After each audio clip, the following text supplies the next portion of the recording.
I want to suck your blood. Let's talk Nosferatu. So, Nosferatu, vampire movie that just came out. I didn't know a lot of history about this going in. I actually mostly went in blind. I found out more about the movie afterwards. It is a German silent adaptation of the Count Dracula story. Or let me take a step back. Nosferatu is originally a movie that came out in, I think, 1922 that has a German version of Dracula, more or less. Now, most of the copies of that movie were, I think, destroyed because of copyright issues, but a few survived. I've never seen it, to be honest. I know it's apparently important part of music history. Movie history. God, I'm not gonna restart this video review. I'm gonna keep going because, like in Nosferatu, if a vampire is chasing you, you don't have the luxury of being perfect. And speaking of being perfect, this movie, it has a few cracks in its shell that I want to talk about. And I think I'm going to give my review score before I go into everything, because usually I will go into some spoilers. I know this will be controversial, but I'm going to give Nosferatu 1.5 out of 5 shells. Okay. And I know that's probably going to get me some people that are going to be disappointed in that, but I felt bored. I couldn't understand some of the dialogue at all when Count Orlok was speaking. I thought the pacing was really weird. It was both extremely slow at spots, but also seemed to ramp up excessively near the end when it got to the conclusion. There was just a lot of problems that I had with this movie. And I'm going to be honest, I was a little bit tired going in, but I didn't fall completely asleep. My eyes glazed over a bit while I was sleeping. Well, while I was watching a movie, not sleeping. So the film follows Thomas Hutter, who is played by Nicholas Hoult. Also, can we point out the fact that Nicholas Hoult has had an unbelievable 2024 run between this and the Clint Eastwood Juror Number 2. Good for him. I would say that Thomas Hutter was not the issue with this movie. I thought his acting was fine. He plays a young real estate agent who travels to Transylvania. God, I can't say any words this morning. Transylvania at the request of his boss to finalize a property sale to the mysterious Count Orlok, played by Bill Skarsgård. God, I can't pronounce anything this morning, but again, I'm committed to it. We're going to keep going. And what's interesting about this, and actually one of the themes I did like, was kind of the value of ambition in your role in a marriage. You know, kind of like Thomas views this as he's going out and he's going to Transylvania to make a better life for him and his wife, who are recently married. Or engaged, or whatever it is. And eventually, you know, Thomas is tested when he's offered a sum of money to supposedly sign away his wife. But I don't even know if he understood what that was. But either way, we meet Thomas Hutter. He travels to Transylvania, and he has a wife named Ellen, played by Lily Rose Depp. We'll get into her, don't worry. Who remains back in Germany. And look, it's kind of like, you know how you have a friend that might be into psychedelics or something, and then they tell you like they saw space elves or something. It's like, okay, buddy, go back to the couch. The space elves aren't here. But imagine the space elves might actually be here. That's kind of how I feel like with Ellen. She's played by these horrible visions. And it's clear that she has a connection to this count, like to anyone that asks her. But they all think it's hysteria.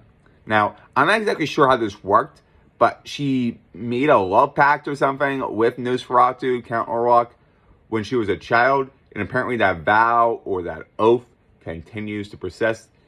That part made sense to me. She made a promise back then, and now the vampire might eventually come to collect. So when Thomas arrives at Orlok's castle in Transylvania, he realizes that this might not be a normal man. Yeah. might not be a normal man. Particularly, what he realizes is, oh God, I have to go up this giant mountain to this castle, and I have to do it the day after being in a bed and breakfast inn of like gypsies who suddenly disappeared in the morning. Like, all I was thinking was, you have to know this is sketch, dude. There's trying to go and make a better life for you and your wife.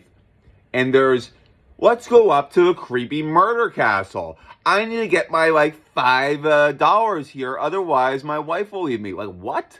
And also, the wife, Ellen, begged Thomas not to go because of the vision she was having. So, guys, listen to your wife. But also, this guy has no excuse. As soon as it started to get weird, he should have been like, you know what?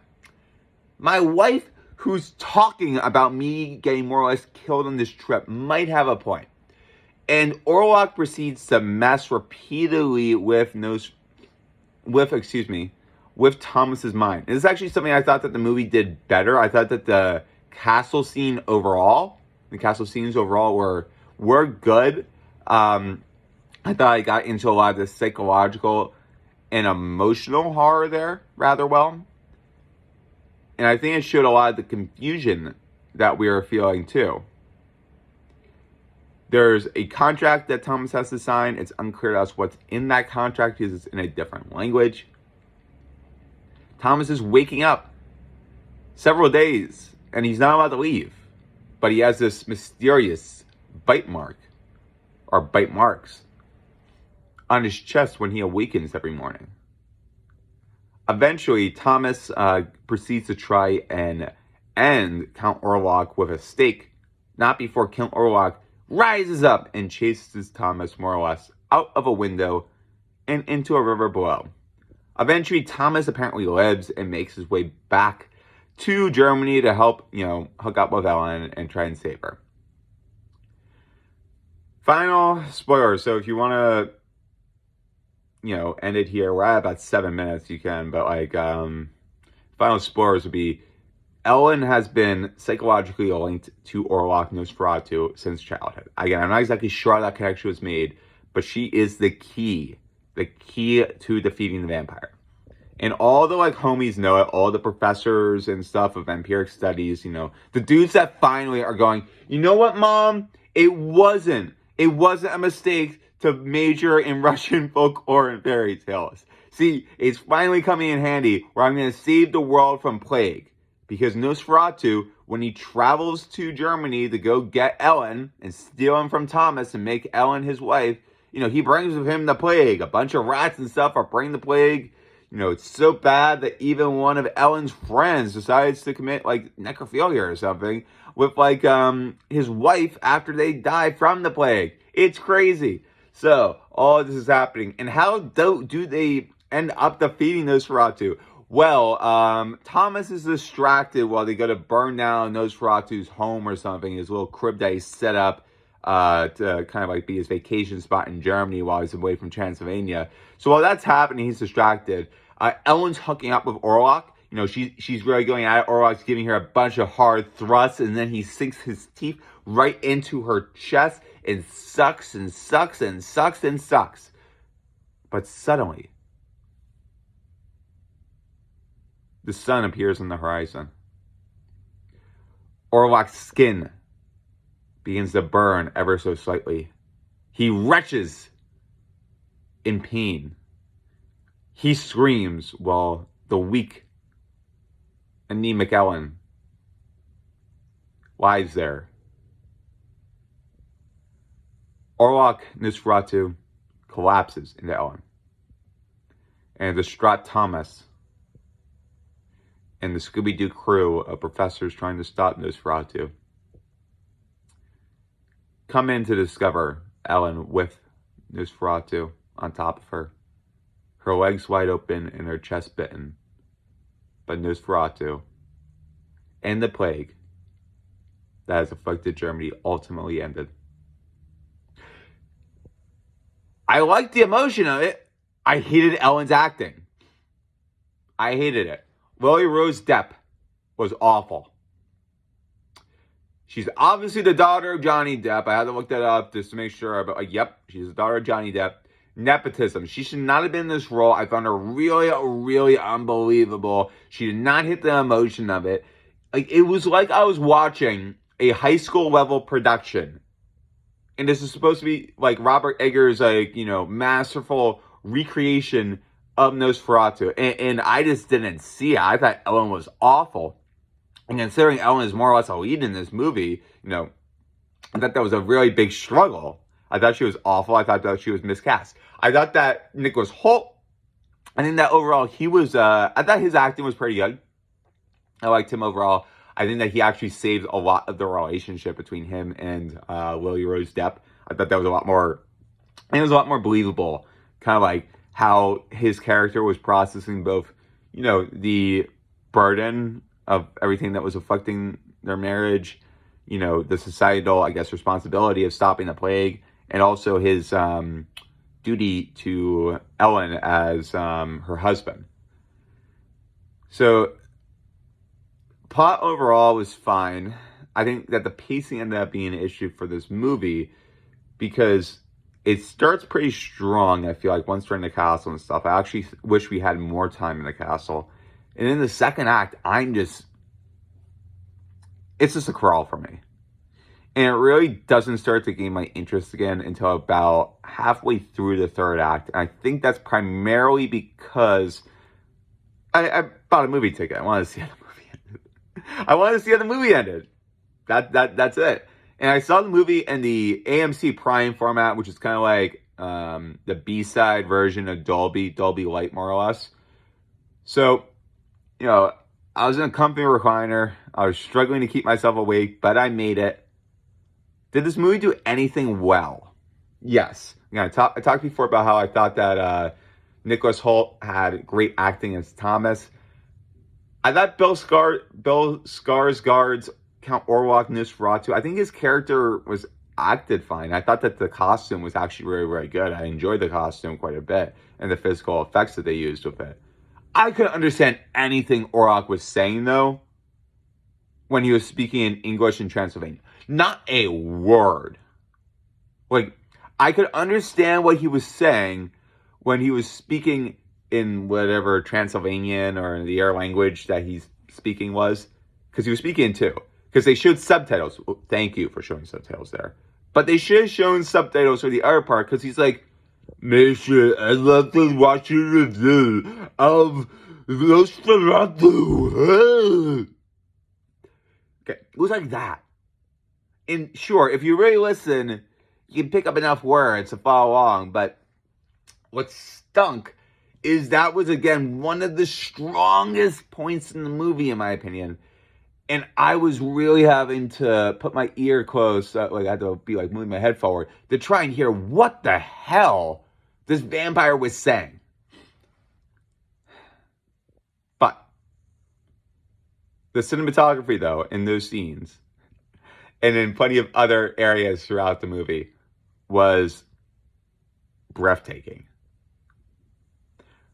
Part of the reason I think why I gave this movie 1.5 shells out of 5, maybe I would have given it 3 out of 5 shells if I wasn't so disappointed in it.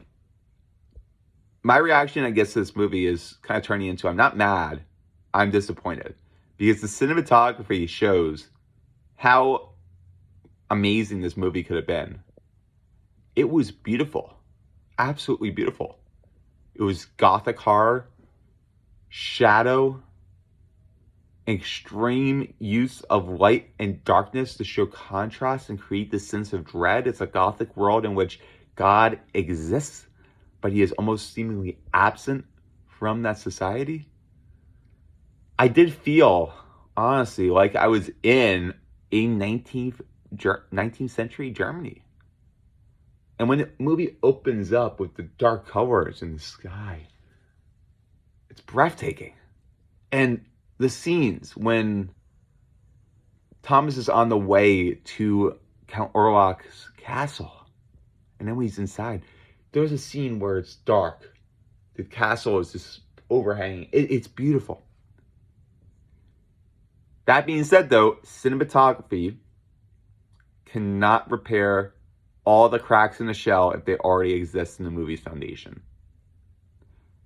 Someone wiser than me once said a quote that if a movie critic starts off or focuses their praise on the movie's cinematography, then that wasn't a good movie.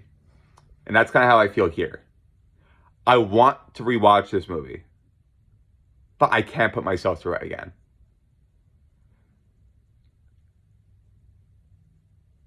And it's a shame because I genuinely did feel moved by the visuals.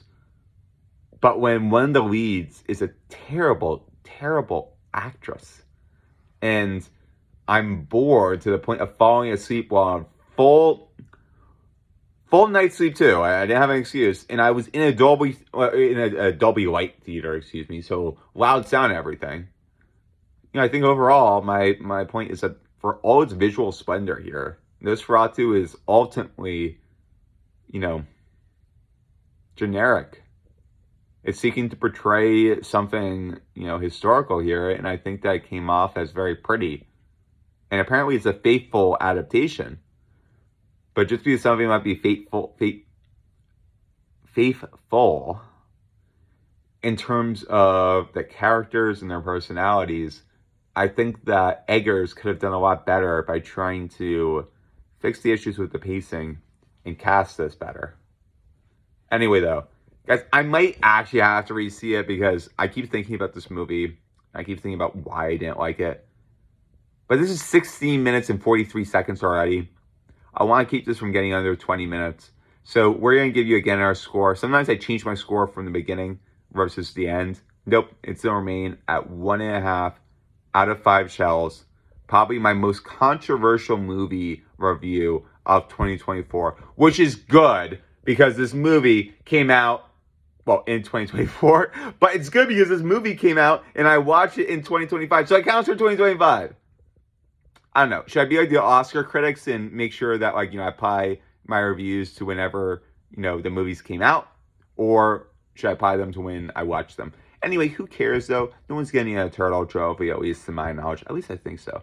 But I would say wait for streaming for this movie unless you are a big vampire gothic fan. If you are, I think even more than me, you'll appreciate the cinematography and the atmosphere. And I think that will satisfy you despite all the other flaws in this film, particularly around the pacing and the acting. Guys, I hope everyone has a happy new year. This is our first Turtle TV movies and Turtle TV X Society movies and TV review. We gotta simplify that name of 2025. I'm so excited. We're gonna be having plenty more movies coming up as well. Plenty more to review. So keep your eyes on X. We publish them all to X, to Rumble, to YouTube, you name it.